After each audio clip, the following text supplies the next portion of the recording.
صحبت اللہ والوں کی، صحبت اللہ والوں کی، اللہ سے ملوا جاتی ہے صحبت اللہ والوں کی، اپنا رنگ دکھا جاتی ہے صحبت اللہ۔ السلام علیکم ورحمۃ اللہ وبرکاتہ۔ بسم اللہ الرحمن الرحیم۔ محترم ناظرین،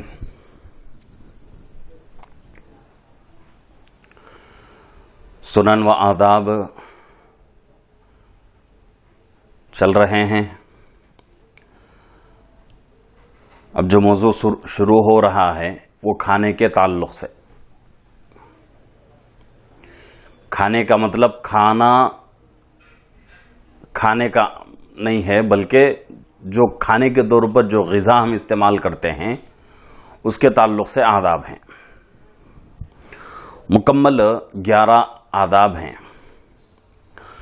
پہلا ادب یہی ہے کہ ہم حلال غذا کھائیں،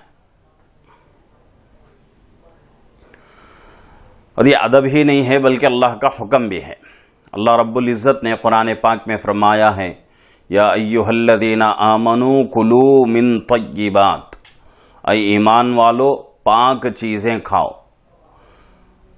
تو حلال غذا کھانے کے لیے استعمال ہونا چاہیے۔ حرام غذا اگر کھائیں گے تو اس کی وجہ سے عبادتوں کا شوق ختم ہو جائے گا، عبادتوں کی لذت ختم ہو جائے گی، دعائیں ہماری قبول نہیں ہوتی، عبادتیں ہماری قبول نہیں ہوتی، اور حرام مال کی نحوست بہت ہی بری ہوتی ہے، اس کے برے اثرات پڑتے ہیں، اخلاق بگڑتے ہیں، گناہوں کا جذبہ پیدا ہوتا ہے، ظاہری اعتبار سے باطنی اعتبار سے انسان بگڑتا جاتا ہے۔ تو یہ تمام جو ہے حرام غذا کی نحوست ہے۔ تو کھانے کے آداب میں سے سب سے پہلا ادب یہی ہے کہ حلال غذا کھائیں۔ دوسری سنت اور دوسرا ادب یہ ہے، جب کھانا کھائیں تو اس نیت سے کھائیں کہ اس کھانے کے ذریعے سے میرے بدن کو جو طاقت پہنچ رہی ہے اس طاقت کو میں اللہ کے حکموں کو پورا کرنے میں لگاؤں گا، اللہ کی عبادت میں خرچ کروں گا، اس نیت سے کھانا کھائیں۔ تیسری سنت، کھانے پینے میں فضول خرچی نہ کریں۔ فضول خرچی کا مطلب کہ بھئی آدمی جو ہے 150 روپے میں اس کا کھانا ہو سکتا ہے، لیکن وہ آدمی جو ہے 1000-2000 روپے خرچ کر رہا ہے، یہ بھی مطلب ہے۔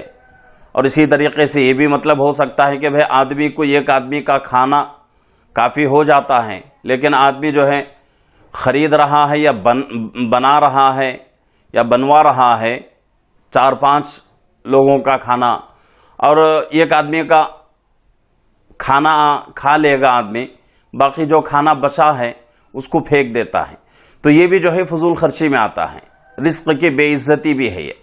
تو اس لیے فضول خرچی سے بچنے کی ضرورت ہے، کھانے پینے میں فضول خرچی نہ ہو۔ اسی طریقے سے تیسرا ادب، پیٹ بھرا ہوا ہونے کی حالت میں نہ کھائیں۔ پیٹ پہلے سے بھرا ہوا ہے، کوئی جو ہے خاطر کر رہا ہے، کوئی تواضع کر رہا ہے کہ بھئی آؤ کھا لو، ہمارے ساتھ بیٹھو، 2 لقمے کھا لو، تو بہت لوگوں کے ساتھ یہ مسئلہ پیش آتا رہتا ہے۔ تو پیٹ بھرے ہوئے ہونے کی حالت میں نہیں کھانا چاہیے، اس سے جو ہے آدمی کو تکلیف ہوتی ہے، بدہضمی ہو جاتی ہے اور معدے پہ زور پڑتا ہے۔ تو ان تمام چیزوں کا لحاظ رکھتے ہوئے کیا کریں، پیٹ بھرے ہوئے ہونے کی حالت میں نہ کھائیں۔ 5واں ادب، پیٹ بھر کر بھی نہ کھائیں۔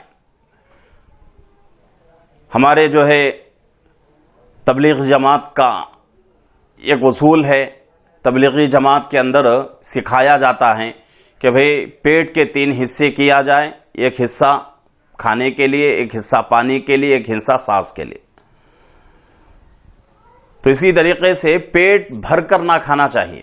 اگر پیٹ جتنا ہے پورا کھانے سے بھر لیا تو آدمی کے لیے دقت محسوس ہوگی، معدے پہ وزن پڑے گا اور انسان جو ہے مجبور ہو جائے گا، سانس لینا مشکل ہو جاتا ہے، چلنا پھرنا مشکل ہو جاتا ہے، تو اس سے جو نئی نئی بیماریاں پیدا ہوتی ہیں بدن میں. تو ضروری ہے کہ پیٹ کو تھوڑا خالی رکھیں. اسی طریقے سے چھٹا ادب، راستے میں نہ کھائیں، یعنی کہ راستے کے کنارے پر جو کھایا جاتا ہے یہ بھی جو ہے اچھی چیز نہیں ہے. اللہ کے نبی صلی اللہ علیہ وسلم حدیث پاک میں فرماتے ہیں کہ راستے میں کھانا ہلکے پن کی نشانی ہے، راستے میں نہیں کھانا چاہیے. تو کھانے کا ادب یہ بھی ہے کہ راستے میں کھانے سے بچیں. اگر کوئی چیز خریدنا ہے اور باہر کی چیز لانے کی ضرورت پڑی تو باہر کی چیز لا کر گھر میں یا کسی جو ہے کمرے میں بیٹھ کر کھانے کی کوشش کریں. کہیں اتفاق ایسا بھی ہوتا ہے کہ بھئی سفر میں چلے گئے، جانے کے بعد اب بھوک لگ رہی ہے تو اس وقت یہی طریقہ اپنائیں کہ بھئی کوئی جو ہے ہوٹل میں جائیں اور ایسے ہوٹل میں جائے جو پاک صاف ہو اور بیٹھنے کا نظم ہو، بے احتیاطی نہ ہو. ایسے ہوٹل میں جا کر سنت طریقے سے کھانے کی کوشش کریں بیٹھ کر. اگر کہیں جو ہے ایسا ہوٹل بھی نہیں ہے، صرف جو ہے راستے کے کنارے پر ہی کھایا جاتا ہے، ایسے جگہ ہم پہنچ گئے، بھوک لگ رہی ہے، تو اس وقت یہ طریقہ اپنائے کہ کھانا لے کر کہیں جو ہے راستے سے دور چلے جائیں، جا کر کہیں بیٹھنے کی جگہ ہو تو بیٹھ کر آرام سے کھانا کھائیں. تو یہ جو ہے کھانے کا ادب ہے. اسی طریقے سے 7واں ادب، نماز سے پہلے، نماز کا مطلب کوئی بھی نماز ہو، فرض ہو، واجب ہو، سنت ہو، نفل ہو، کوئی بھی نماز ہو، نماز سے پہلے کچی پیاز، کچا لہسن اور ایسی چیز جس کو کھانے سے منہ سے بدبو نکلتی ہے، ایسی چیز کھا کر نماز کے لیے نہ جائیں، نماز نہ پڑھیں. یہ اچھی بات نہیں ہے. پکی ہوئی پیاز ہے، پکا ہوا لہسن ہے تو کوئی مذائقہ نہیں ہے، کھا سکتے ہیں.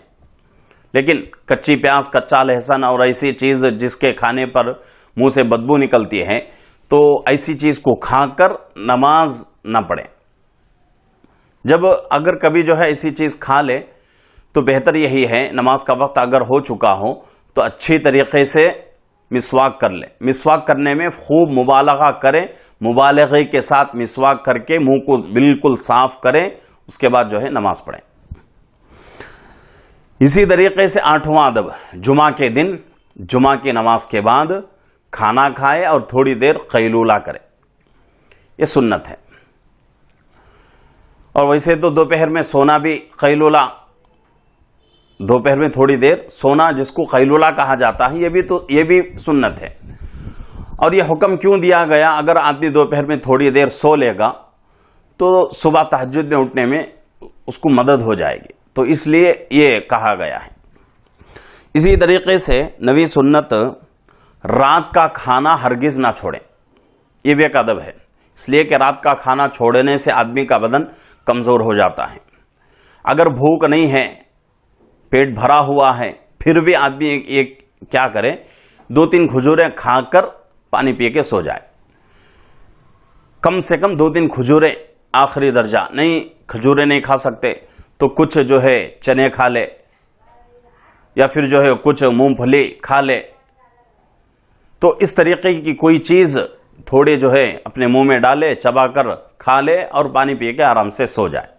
اس لیے کہ رات کے کھانے میں طاقت ہوتی ہے انسان کو. اسی طریقے سے 10واں ادب، سونے اور چاندی کے برتن میں نہ کھائیں. ادب ہی نہیں ہے بلکہ اس سے حدیثوں کے اندر منع بھی کیا گیا ہے کہ سونے چاندی کے برتن میں نہیں کھانا چاہیے. مسئلہ بھی لکھا ہوا ہے کہ سونے چاندی کے برتن میں کھانا جائز نہیں ہے، حرام ہے. تو سونے چاندی کے برتن میں کھانے سے پرہیز کریں.